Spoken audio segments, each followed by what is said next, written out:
बोलान में बलोचिस्तान कांस्टेबलरी के ट्रक के करीब धमाके से 9 एहलकार शहीद हो गए। पुलिस के मुताबिक बलोचिस्तान कांस्टेबलरी के एहलकार सिब्बी मेले में ड्यूटी के बाद कोयटा वापस आ रहे थे। धमाके में बलोचिस्तान कांस्टेबलरी के 9 एहलकार जख्मी भी हुए हैं। पुलिस का कहना है कि धमाके में जख्मी होने वाले 3 अफराद की हालत तशवीशनाक है, जिन्हें CMH सिब्बी मुंतकिल कर दिया गया है। SSP कच्ची महमूद नौतीजई का कहना है कि इब्तदाई शवाहिद के मुताबिक बोलान धमाका खुदकुश था।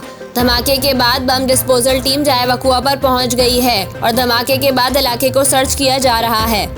वजीर आला बलोचिस्तान अब्दुल कदूस बसंजो ने बलोचिस्तान कांस्टेबलरी की गाड़ी के करीब बम धमाके की मजम्मत करते हुए कहा है कि दहशतगर्द अनासिर बुज़दिलाना कार्रवाइयों से मज़मूम मकासद का हसूल चाहते हैं।